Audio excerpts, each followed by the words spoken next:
Hello. Class 10 chapter 16.1 पृष्ठीय क्षेत्रफल एवं आयतन। Question number 8। 44 मीटर लंबी 1.5 मीटर ऊंची और 35 सेंटीमीटर चौड़ी दीवार बनाने में 22 सेंटीमीटर गुणा 10 सेंटीमीटर यानी लंबाई 22 सेंटीमीटर, चौड़ाई 10 सेंटीमीटर और ऊंचाई 7 सेंटीमीटर माप की कितनी ईंटों की आवश्यकता होगी। अब देखिए इसमें कितनी ईंटों की आवश्यकता होगी। तो यहाँ से मीटर लंबाई, तो देखिए इसका आयतन, दीवार का आयतन क्या होता है, लंबाई गुणा चौड़ाई गुणा ऊंचाई।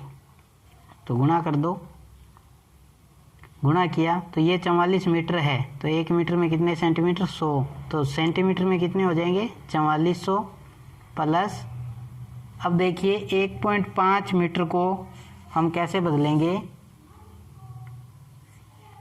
इसमें देखिए 1.5 इंटू 100, तो जब गुणा करेंगे तो 150, तो 150 सेंटीमीटर प्लस 35 सेंटीमीटर। जब इसको जोड़ा, जब हम इसको जोड़ेंगे, या जोड़ने की आपको ज़रूरत नहीं है, ये गुणा में है, तो इनको हम सीधा लिख सकते हैं। अब देखिए ईंट का आयतन, अब एक ईंट का आयतन कितना होगा, कितनी जगह घेरेगी, वो भी लंबाई गुणा चौड़ाई गुणा ऊंचाई। तो कितनी है लंबाई, 22 गुणा 10 गुणा 7, ये हमें दिया है। तो अब हमें ईंटों की आवश्यकता की, ईंट कितनी ईंटों की आवश्यकता होगी, ईंटों की आवश्यकता क्या करना है, दीवार का जो आयतन है उसमें भाग दे देंगे ईंट के आयतन का, ईंट का आयतन, दीवार का आयतन बटा ईंट का आयतन। तो कितना है, 4400 गुणा 150 गुणा 35 बटा में 22 गुणा 10 गुणा 7। देखिए काट दीजिए, 7 एकम 7, 7 पाँजा 35, ये 0 से 0 कट जाएगा, 22 दूना 44, ये 200। तो कितना बचा हमारे पास, 200 इंटू 15 इंटू 5। तो ये हमारे पास बचा 15 दूना 30, 3000 इंटू 5, तो गुणा कर दिया, तो कितने आवश्यकता हुई हमें, 15,000 ईंट। तो उत्तर आया 15,000 ईंट, 15,000 ईंटों की आवश्यकता होगी। Question number 9। क्वेश्चन नंबर 9 में दिया है 10 मीटर लंबे, 8 मीटर चौड़े और 6 मीटर ऊंचे कमरे में अधिक से अधिक कितनी लंबी छड़ रखी जा सकती है। मान लीजिए ये कमरा है, अब इस कमरे में सबसे ऊंची छड़ ऐसे रखी जाएगी, नहीं, तो कैसे रखी जाएगी, ऊंची छड़ विकर्ण के रूप में, यहां से ऐसे विकर्ण के रूप में। अब ये विकर्ण है, घनाभाकार कमरा है मान लो, तो घनाभ का विकर्ण कैसे होता है, विकर्ण ज्ञात करते हैं। तो विकर्ण के लिए यानी कि छड़ की लंबाई, विकर्ण लंबाई स्क्वायर प्लस चौड़ाई स्क्वायर प्लस ऊंचाई स्क्वायर, ये होगा। अब देखिए इसमें, इसको आप अगर x मान दो तो x मान दे सकते हो छड़ की लंबाई को। अब लंबाई का मान कितना है, 10, तो 10 की घात 2, चौड़ाई का मान 8, 8 की घात 2, और इसी प्रकार ऐसे ही ऊंचाई, तो ऊंचाई का मान कितना है, 6 प्लस 6 की घात 2। अब किस में आएगा, मीटर में आएगा। तो अब इसमें देखिए क्या करेंगे, सबसे पहले इनका वर्ग ज्ञात करेंगे, इनका वर्ग ज्ञात करेंगे। x बराबर रूट 10 की घात 2 100, 8 की घात 2 64, 6 की घात 2 36 मीटर। कितना आएगा? x बराबर 6 4 10, 9 और 1 10, 200 मीटर। अब देखिए 200 का वर्गमूल कैसे ज्ञात करें? 200 का वर्गमूल किया 100, लैसे ज्ञात करेंगे 50, फिर 5 से करेंगे 10, फिर 5 से 2, 2 से 1। ये देखिए 2 जोड़े बन गए, तो 5 दूना 10, 10 तो आ जाएगा बाहर, √2 मीटर। ये आंसर होगा इसका, 10√2 मीटर। अब देखिए अगर इससे ज़्यादा आप करना चाहो तो √2 का मान कितना होता है? 1.414। तो जब आप गुणा करोगे इससे 10 × 1.414, तो इसका मान आएगा 14.14 मीटर, कि ये इसका मान होगा।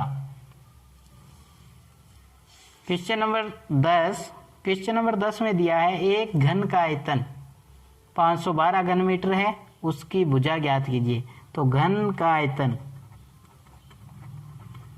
का सूत्र क्या होता है? भुजा की घात 3, और इसका है 512 बराबर भुजा की घात 3। अब या तो वर्गमूल ज्ञात कर लो, या इसका कि 512 किसका घात 3 होता है। तो अगर 8 की घात 3 करें तो वो किसकी होती है? 512। 3 से 3 कट जाएगा, तो भुजा का मान कितना आ गया? 8 मीटर। भुजा का मान 8 मीटर। ऐसे क्वेश्चन कर सकते हैं। क्वेश्चन नंबर 11 में देखिए एक दीवार की लंबाई, चौड़ाई और ऊंचाई दे रखी है। दीवार बनाने में यही क्वेश्चन, सेम क्वेश्चन है, ईंटों की आवश्यकता। तो ईंटों की आवश्यकता के लिए हमने क्या किया था? डायरेक्ट करेंगे के लिए किया था कि दीवार का आयतन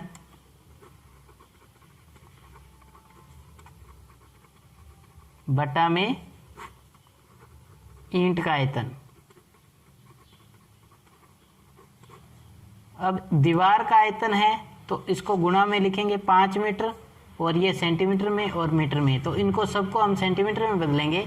5 मीटर को सेंटीमीटर में बदला तो 500, 30 सेंटीमीटर दे रखा है।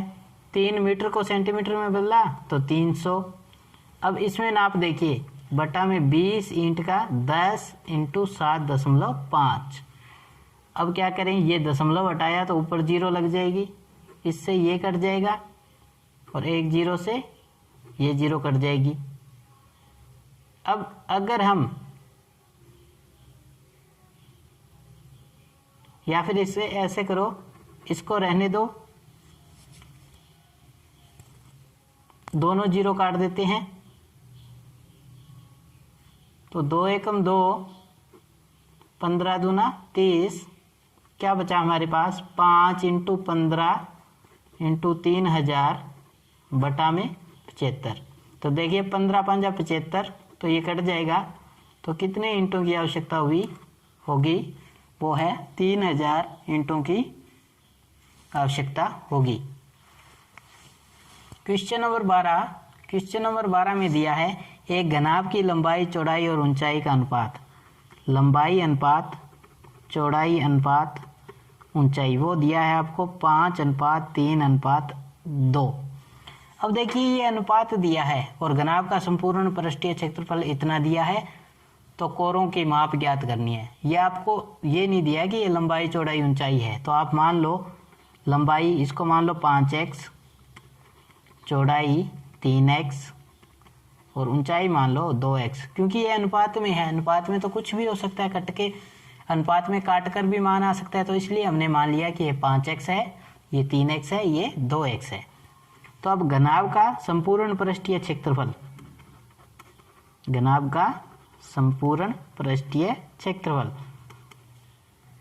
सूत्र 2 लंबाई गुणा चौड़ाई प्लस चौड़ाई गुणा ऊंचाई प्लस ऊंचाई गुणा लंबाई, ये होता है।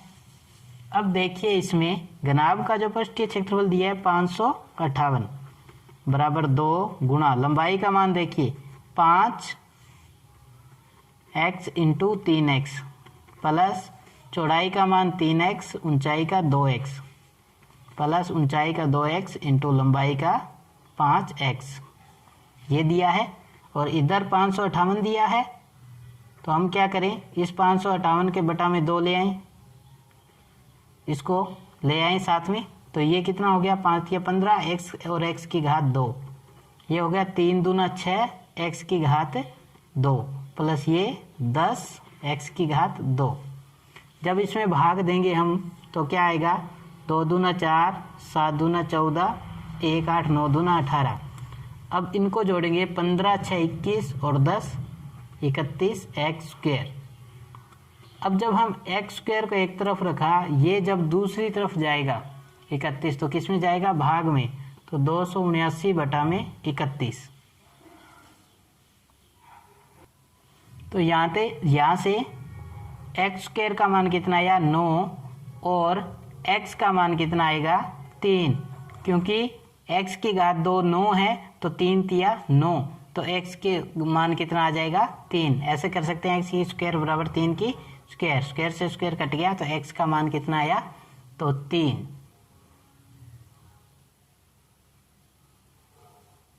ऐसे हम क्वेश्चन कर सकते हैं। इसमें सूत्र का ध्यान रखना होगा, विकर्ण का, घन का आयतन, घनाभ का आयतन, घनाभ का पृष्ठीय क्षेत्रफल, घन का पृष्ठीय क्षेत्रफल। धन्यवाद।